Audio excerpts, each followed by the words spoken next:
యువగళం సారథిగా నారా లోకేష్ పార్టీ శ్రేణుల్లో ఎలాంటి ముద్ర వేసుకున్నారు? మంత్రిగా బాధ్యతలు చేపట్టిన తర్వాత ఆయన పంథ కొత్తగా ఉందా? కూటమిలో మిత్రధర్మానికి ఎలాంటి ప్రాధాన్యత ఇస్తున్నారు? 2029 ఎన్నికల లక్ష్యంగా నారా లోకేష్ వ్యూహాత్మకంగా వెనకడుగు వేస్తున్నారా? పిఠాపురంలో టీడీపీ నేత వర్మపై వేటు టీడీపీ శ్రేణులకు ఎలాంటి సంకేతాలు అందించింది? నెల్లూరులో మహానాడు జూమ్ కాన్ఫరెన్స్కు పరిమితం కావడం ఎలాంటి ఫలితం ఇవ్వబోతోంది? నారా లోకేష్ రాజకీయ పరిపక్వత చాటుకునే అవకాశాన్ని చేజార్చుకున్నారా? ఇది ఈనాటి పొలిటికల్ లీడ్ స్టోరీ. నమస్తే, నేను మీ యశస్వి. మీరు చూస్తున్నది ది ఫెడరల్ ఆంధ్రప్రదేశ్. తెలుగుదేశం పార్టీలో ఇప్పుడు సరికొత్త రాజకీయాలు నడుస్తున్నాయి. అంతర్గతంగా ఓ కొత్త చర్చ కూడా సాగుతోంది. నిన్నటికి వరకు ఒక విధంగా ఉంటే నేడు మరో రకంగా ఉంది.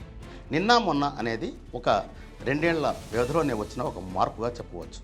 అసలు ఈ రాజకీయ స్క్రీన్ ప్లే ఏంటి?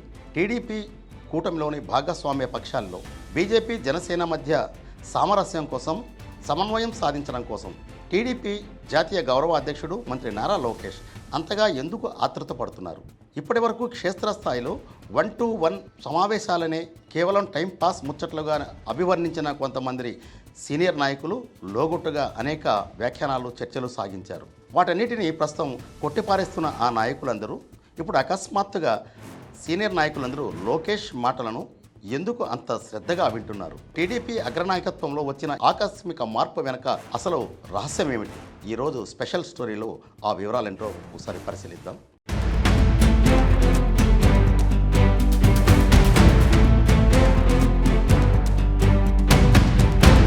అనూహ్యంగా టీడీపీ కూటమిలో ప్రధానంగా తెలుగుదేశం పార్టీ నాయకత్వ బాధ్యతలు చేపట్టిన నారా లోకేష్ తీసుకుంటున్న చర్యల వెనుక అంతర్గతంగా టీడీపీలో ఏం జరుగుతోంది?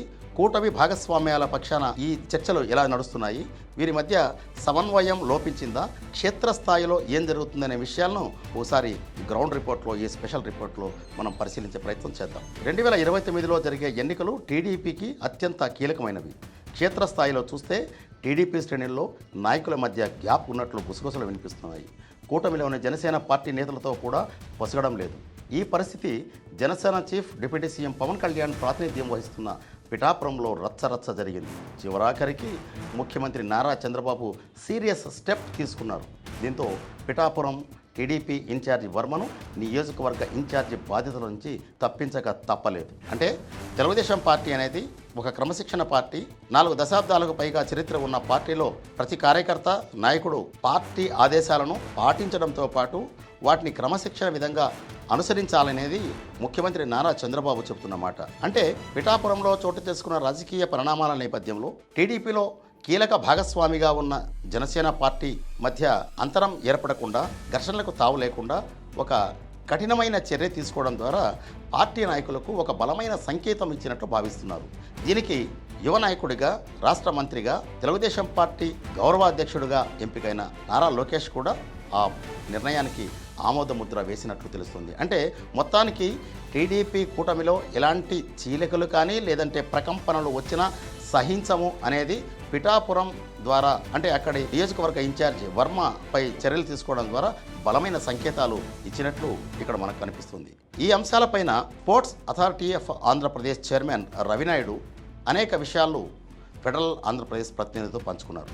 ఆయన ఏమంటారంటే, తెలుగుదేశం పార్టీ అనేది ఒక క్రమశిక్షణ పార్టీ. దీంట్లో అందరూ పార్టీ నిర్ణయాలకు, కూటమి మిత్రధర్మానికి పాటించి పనిచేయాల్సి ఉంటుందని రవినాయుడు చెబుతున్నారు. స్టూడెంట్ డేస్ నుంచి ఒక పాజిటివ్ మైండ్తో ఉంటారు.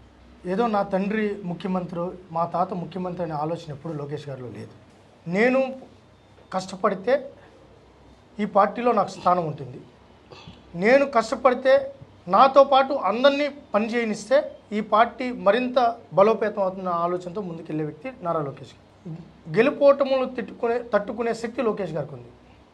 ఏదో లోకేష్ గారు ఎమ్మెల్సీ అనేది మీరు ఆయన రాజకీయ ప్రస్థానం మొదలవల. 2009లో ఒక బృహత్తరమైన ఆలోచన ఎలక్షన్కి ఆయన ఇచ్చారు. ప్రతి కార్యకర్తకు హెల్త్ స్కీమ్ ఉండాలి, ప్రజలకి హెల్త్ కార్డ్ సిస్టమ్ ఉండాలి, 1 పర్సన్ వన్ కార్డ్ అనే సిస్టంలోకి యుఎస్ మోడల్ ఇక్కడికి రావాలని అప్పుడే ఆలోచించి మనం తీసుకోవడం జరిగింది. యువతకు ఉపాధి అవకాశాలు కలిగించకపోతే ఏదో తాత్కాలికంగా స్కీమ్స్తో వెళ్ళడం వల్ల ఆ కుటుంబాలు సస్టైన్ అవ్వదు. ఒక లాంగ్ స్టాండింగ్ ఒక కుటుంబం కానీ ఏదైనా ఒక తరంలో ఒక వ్యక్తి స్థిరపడితే 3 తరాలు మళ్ళీ కంటిన్యూషన్లో డెవలప్మెంట్ ఉంటుంది అనేది ఆలోచనతో వెళ్ళిన నారా లోకేష్ గారు 2014 ముందే ఎలక్షన్లో సమర్థవంతంగా పనిచేయడం జరిగింది. తిరుపతిలో కూడా మీటింగ్ పెట్టారు. మొత్తం రాష్ట్రం అంతా తిరిగారు, యువతను మమేకం చేశారు. మనం అధికారంలోకి వచ్చాం. అధికారంలోకి వచ్చిన తర్వాత పార్టీ బాధ్యతలు చేపట్టుకుంటున్న టైంలోనే ప్రభుత్వంలో కూడా బాధ్యతలు తీసుకుంటే మరింతగా పార్టీ ప్రభుత్వం మధ్య సమన్వయం ఉంటుందన్న ఉద్దేశంతో ఆ రోజు ఎమ్మెల్సీగా మంత్రిగా చేపట్టిన తర్వాత మంత్రిగా ఆయన తీసుకున్న తర్వాత పంచాయతీరాజ్ మంత్రిగా సమర్థవంతంగా పనిచేయడం జరిగింది. ఆయన ముందు ఆయన తర్వాతలాగా పంచాయతీని డెవలప్ చేయడం జరిగింది. లైట్స్ అయితేనేమి, రోడ్స్ అయితేనేమి, తర్వాత పంచాయతీ భవనాలు అయితేనేమి, ఒకటి కాదు వాటర్ సిస్టంలో ఒక పర్ఫెక్షన్ తీసుకొని రావడం జరిగింది. సరే, మనం దురదృష్టవశాత్తు ఓడిపోయిన తర్వాత లోకేష్ గారిని ఎలా ఇబ్బంది పెట్టారో మనం చూసాం.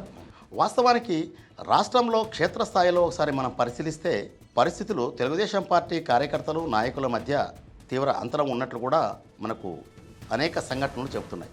అదే సందర్భంలో కూటమి భాగస్వామ్య పక్షాల మధ్య కూడా అపనమ్మకం, అంతర్గతంగా విభేదాలు ఉన్న విషయాన్ని బయటకు కనిపించకపోయినా పార్టీ శ్రేణుల మధ్య చోటు చేసుకుంటున్న రాజకీయ పరిణామాలు ఈ విషయాన్ని మనకు అక్కడక్కడ స్పష్టం చేస్తున్నట్టు కనిపిస్తున్నాయి. ఈ అంశాలను పరిగణలోకి తీసుకున్న మంత్రి నారా లోకేష్ టీడీపీ కూటమిలోని భాగస్వామ్య పక్షాల మధ్య ఎలాంటి పురపచ్చాలు రాకుండా అందులో ప్రధానంగా కూటమి బలంగా నిలబడి మిగతా పార్టీలకు ఆస్కారం లేని విధంగా రాబోయే 2029 ఎన్నికల నాటికి మరింత బలోపేతం చేయాలనే దిశగానే నారా లోకేష్ ప్రయత్నిస్తున్నట్లు ఇక్కడ మనకు కనిపిస్తుంది.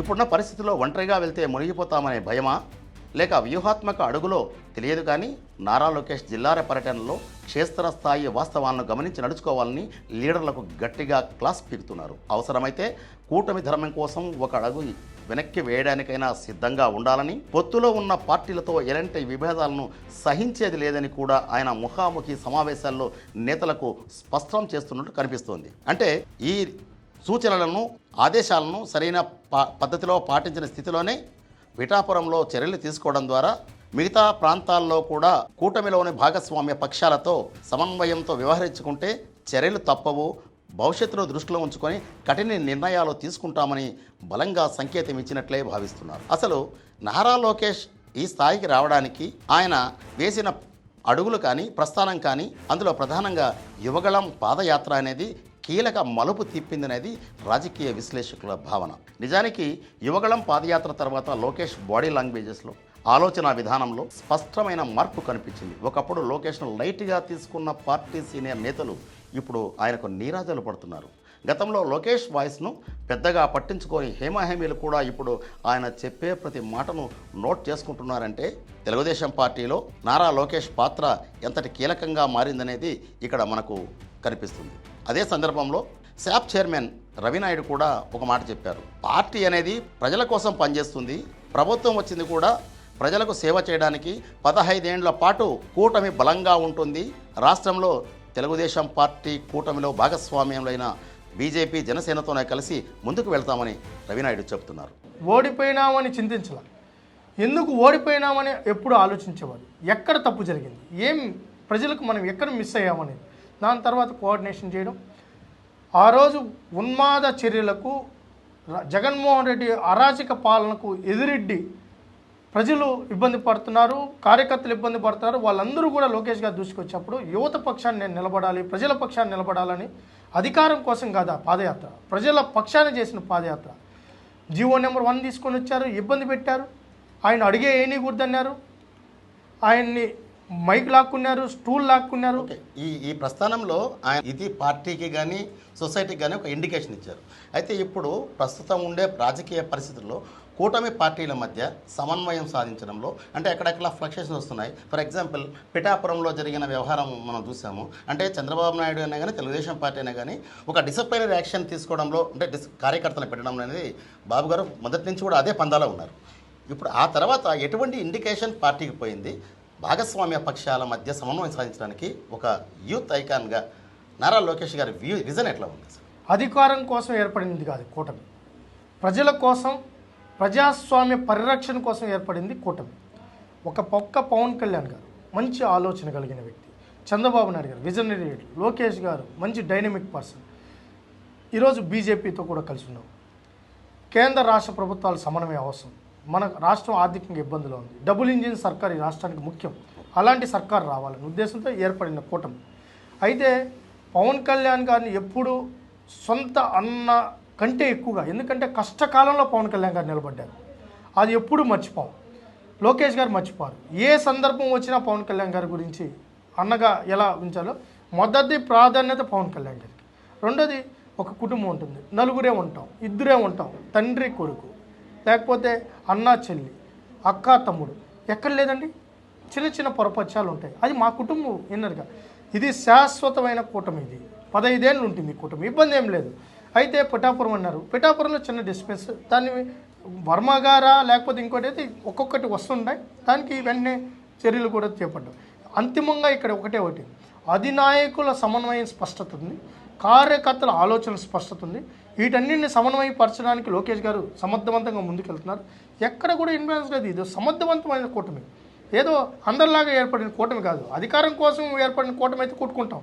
ఇది ప్రజాస్వామ్య పరిరక్షణ కోసం, ప్రజల కోసం ఏర్పడిన కూటమి. ఇక్కడ మాకు పదవులు ముఖ్యం కాదు, ఫోటోలు ముఖ్యం కాదు, ఇది కాదు మాకు ముఖ్యం. ముఖ్యం ప్రజలకి మనం ఏం అందిస్తున్నాం, ఏం చేస్తున్నాం, అభివృద్ధి ఏం జరుగుతుంది, పెట్టుబడులు ఏమొస్తున్నాయి. ఈ రాష్ట్రాన్ని 2047 నాటికి ఈ రాష్ట్రాన్ని అగ్రగామిగా ఉంచాలి, ఇదే మా టార్గెట్. అయితే నారా లోకేష్ ప్రస్థానంలో పార్టీ కార్యదర్శిగా, ఎమ్మెల్సీగా, ఆ తర్వాత మంత్రిగా బాధ్యతలు చేపట్టి నాయకులతో పాటు సామాన్య జనంతో కూడా ఆయన మమేకం కావడంలో తీసుకున్న శ్రద్ధ అనేది ఒక బ్రాండ్ ఇమేజ్ని సృష్టించిందని చెప్పడంలో సందేహం లేదు. కానీ మంత్రి నారా లోకేష్కు ఇదే సమయంలో ఒక మైనస్ పాయింట్ కూడా జాయిన్ అయినట్టు కనిపిస్తుంది. అంటే జాతీయ గౌరవాధ్యక్షుడిగా బాధ్యతలు స్వీకరించిన తర్వాత నెల్లూరులో నిర్వహిస్తున్న మహానాడు ద్వారా తన అభిప్రాయాలను, పార్టీ విధానాన్ని ఆవిష్కరించడంలో పార్టీ శ్రేణులకు అలాగే నాయకులకు దగ్గరయ్యే అవకాశం ఎలా ఉంటుందనే విషయంపైన రాజకీయ పరిశీలకులు సునిశ్చితంగా దృష్టి సారించారు. కానీ ఆర్థిక క్రమశిక్షణ పాటించాలనే నేపథ్యంలో ఆ మహానాడు వాయిదా వేయడం అనేది వాస్తవానికి ఇది నారా లోకేష్ కెరీర్లో ఒక బ్యాక్ డ్రాప్గా చెప్పక తప్పదు. అంటే ఈ మహానాడును కేవలం జూమ్ కాన్ఫరెన్స్కే పరిమితం చేయడం వల్ల లోకేష్ తన లీడర్షిప్ పవర్ను పూర్తి స్థాయిలో చాటుకునే పెద్ద అవకాశాన్ని చేజార్చుకున్నారా అనే మాటలు కూడా వినిపిస్తున్నాయి. క్షేత్రస్థాయిలో భారీ బహిరంగ సభ పెట్టి ఆ కార్యక్రమం నిర్వహించి ఉంటే క్యాడర్లో మరింత జోష్ పెంచడానికి, తన విధి విధానాలను చెప్పుకోవడానికి అవకాశం కలిగేదనేది కూడా ఇక్కడ మనకు కనిపిస్తున్న విషయం.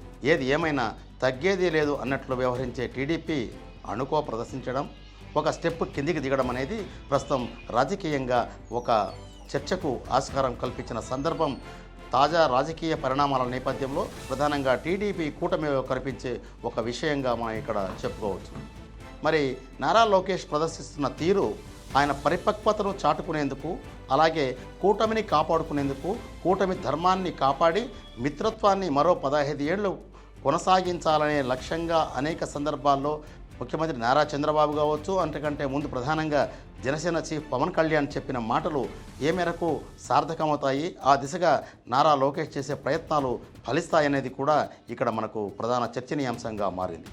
ఇది నేటి ప్రత్యేక టాపిక్. మరో ఆసక్తికరమైన విషయంతో రేపు మళ్ళీ ఇదే సమయానికి ఇక్కడే కలుద్దాం. Keep watching federal Andhra Pradesh.